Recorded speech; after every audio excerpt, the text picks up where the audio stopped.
Bonjour tout le monde, ici Dr. Paul, Bureau de santé de l'Est d'Ontario, avec une autre mise à jour du COVID. Je veux parler un peu du variole de singe.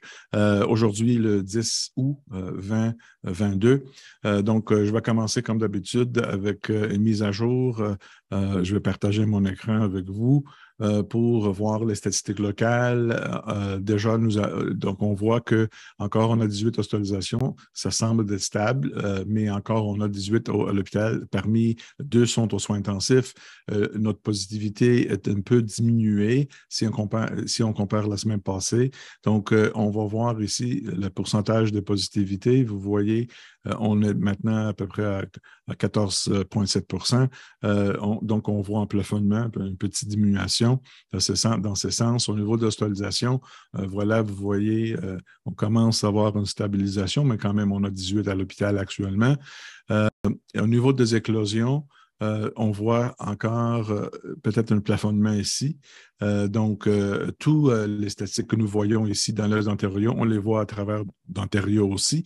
Notez ici que parmi les éclosions dans les établissements, on a 271 cas dans les résidents et la plupart sont âgés, plus que 75-81. Je vais vous parler tantôt qu'on voit la majorité des personnes qui sont atteintes du COVID sont des personnes âgées. Et aussi, si on voit au niveau de l'eau usée, on voit qu'au niveau de Cornwall, on commence à avoir une stabilisation. On commence à avoir aussi une stabilisation à Hawkesbury. On a eu une augmentation au mois de juillet. Ça, c'est vraiment 9-10 jours après le 1er juillet, comme vous voyez ici. Mais on voit une diminution.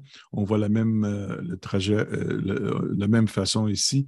Ça va diminuer à Castlemaine avec un plafonnement ici. Et Morrisburg aussi, on voit le même type de profil au niveau de l'eau usée. Si on regarde ça, si on veut comparer à travers l'Ontario, on peut voir encore en Ontario qu'on voit, ça c'est l'eau usée dans tous les bureaux de santé à travers l'Ontario. Et vous voyez ici un plafonnement qu'on voit. Et on voit vraiment une diminution importante dans l'Est qui commence à Belleville jusqu'aux frontières de Québec, Ontario ici. Et je pouvais voir dans presque toutes les régions, on voit une diminution, une tendance de diminution de l'eau usée. Au niveau des cas dans notre région, on voit ici encore que le vert, ça c'est la moyenne de ce jour et ça c'est les cas individuels. Et vous voyez, la plupart, quand on a des hausses comme ça, c'est des cas qu'on trouve dans une maison de longue durée, par exemple. Et on voit un plafonnement ici. Et puis on peut voir ça à travers l'Ontario aussi. Au niveau des autres types de profils que nous avons, je peux vous dire aussi qu'au niveau de qu'est-ce qu'on voit, on voit que les cas quotidiennes par semaine ont diminué depuis la semaine passée et surtout dans 22 sur les 34 bureaux de santé. Et on note aussi que dans tous les âges, le taux d'infection a diminué, sauf les personnes 12 à 19, ça c'est stable. Mais nous voyons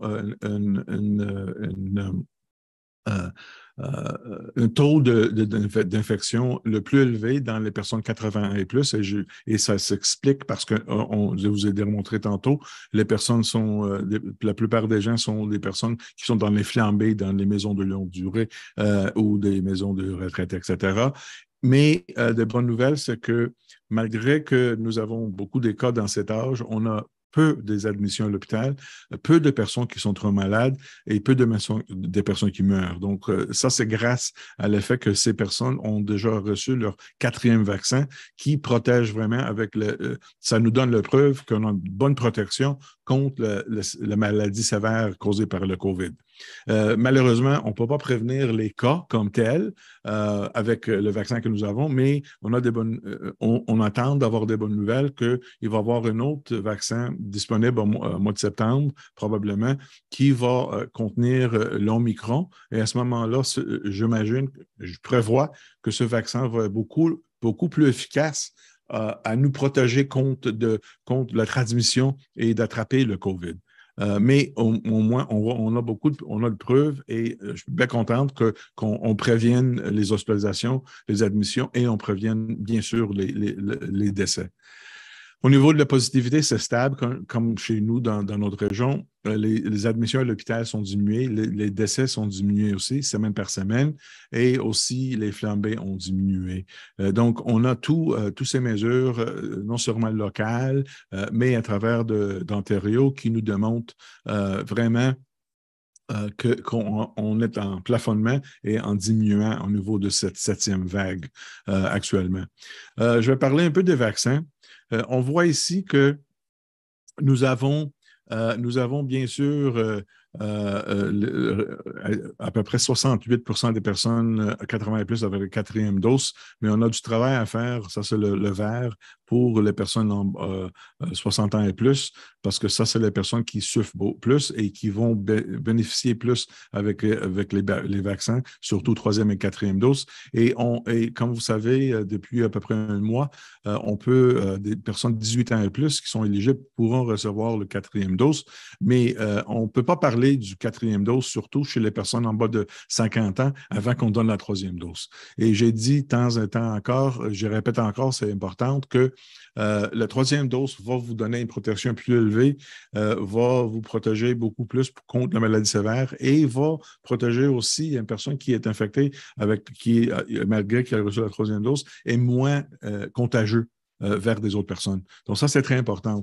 À mon avis, je pense qu'on devrait augmenter le plus possible la 3e dose et les personnes qui sont disponibles, aller chercher votre 4e dose. Et comme j'ai dit tantôt, ça ne me surprendra pas qu'on aurait une 5e dose en automne qui va contenir spécifiquement le vaccin contre l'Omicron. Donc, ça, c'est une chose à venir. En parlant du vaccin, j'ai eu une question au niveau des vaccins. Comme vous savez, ça fait à peu près 2 semaines, à peine 2 semaines, qu'on offre les vaccins du COVID chez les enfants 6 mois jusqu'à 5 ans. Jusqu'à date, nous avons vacciné dans nos cliniques 88 enfants et nous avons des rendez-vous de prise d'ici le fin août, 337 rendez-vous sont là et nous offrent le vaccin dans nos 6 bureaux. Je comprends qu'il y a des parents qui ont beaucoup de questions, surtout pour les jeunes enfants, les bébés. Si vous avez des questions, je vous recommande fortement d'aller discuter avec votre médecin, avec votre professionnel de la santé pour avoir les détails que vous avez besoin de faire votre décision. En effet, je sais que dans la plupart des enfants qui attrapent le COVID, ils ne sont pas trop malades, mais on a eu des cas, on voit pas mal des enfants maintenant, puis surtout les enfants en bas de 2-3 ans qui sont admis à l'hôpital et subissent des complications sévères du COVID. Donc, on ne peut pas dire que tous les enfants qui attrapent le COVID ne vont pas avoir des complications. Donc, c'est une autre raison de faire vacciner vos enfants. Et je comprends bien, si vous êtes un parent et vous êtes inquiété, allez chercher de l'information pour que vous pouvez faire votre décision basée sur l'évidence et les sciences. Donc, ça, c'est très important. Avant que je parle du variole de singe, le monkeypox, je vais juste vous donner un peu un commentaire. Ça, c'est le 3e été que nous sommes dans une pandémie. On rentre pour une 3e fois aux écoles dans une pandémie. Et je peux vous dire qu'avec tout le outils que nous avons en place, et le fait que malgré que nous avons eu une 7e vague cet été, je suis contente de voir les personnes aller au concert, aller au parc, aller au aquapark, etc. Parce que ça fait 2 ans qu'on a eu des restrictions. Et je pense que c'est le temps pour les gens, ça fait du bien pour la santé mentale, pour tout le monde de faire. Donc, je suis très contente. Malgré que nous avons eu le problème avec le 7e vague qui n'a pas donné beaucoup de complications, quand même, on a eu pas mal un été beaucoup plus normal qu'avant. Donc, et j'espère aussi que quand on entre au niveau de septembre, octobre, novembre, malgré qu'on prévoit une autre vague, je pense que, et l'influenza aussi, je pense qu'on a tous les outils en place, antivirales, etc., pour qu'on puisse vraiment vivre avec le COVID et pas avoir, et peut continuer avec nos vies le plus normal possible. Ça fait 3 ans, ça me fait de la peine. Je comprends bien que la santé mentale est affectée, la vie sociale est affectée de façon nocive. Et donc, je pense que je suis très content qu'on peut avoir un été qui était plus normal qu'avant. Je remercie tout le monde pour la collaboration, mais je vois que c'était très difficile pour tout le monde, les enfants, les personnes âgées, etc. Donc, c'est pour ça que je suis bien contente que tout le monde a pu prendre des vacances plus normales qu'avant. Donc, ça, c'est important pour nous. Je comprends aussi que nos systèmes des hôpitaux sont débordés. On a des problèmes avec les passer des personnels, etc., la pénurie, etc. Ce n'est pas causé par le COVID, le 7e vague, parce que les admissions n'ont pas augmenté de façon importante, mais c'est plutôt un effet indirect qu'on a des personnes qui sont épuisées, qui travaillent plus dans le milieu hospitalier, peut-être il était en isolation, etc. Je pense que avec tout ça, ça va diminuer. On va avoir plus les personnes qui pourront aller travailler. Ça, c'est notre problème. Mais pour nous, je pense que le plus qu'on pourrait contrôler le COVID, utiliser les outils que nous avons, le plus que nous pourrons diminuer le débordement des hôpitaux qui sont déjà débordés. Donc, je pense que, et je sais que le gouvernement et Santé Ontario travaillent de façon étroite pour essayer à le faire, mais de façon de communauté, pour nous, au niveau de prévention, si on peut prévenir beaucoup de personnes avec influenza, beaucoup de personnes avec COVID pour rentrer à l'hôpital, ça va aider le système. On pourrait se faire vacciner 5e dose, aller vers votre 3e dose, utiliser les antivirales au besoin sur les personnes éligibles et aussi avec les nouveaux vaccins, etc., qui vont venir. Je pense qu'on pourrait, ensemble, d'une collectivité, on peut contrôler et essayer de donner, de vraiment pas contribuer au débordement de l'hôpital qui sont déjà à leur limite. Donc, avant que je finisse, je vais juste vous donner une mise à jour au niveau du monkeypox, du variole de singe qu'on appelle. Nous avons sur nos sites web une nouvelle section qui répond aux questions courantes, la cause, comment c'est contagieux, etc.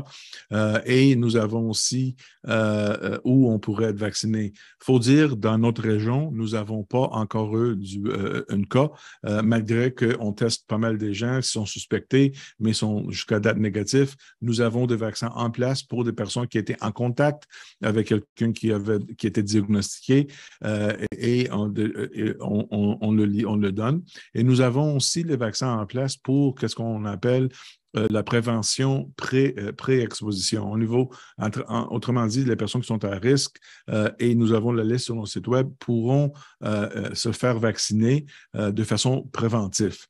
Et tout ça, c'est sur nos sites web avec toutes les informations, etc.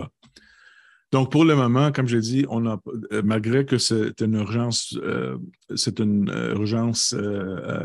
médicale déclarée, dans notre région, le risque est très bas, mais quand même, nous avons un système de surveillance et nous avons un système de prévention en place.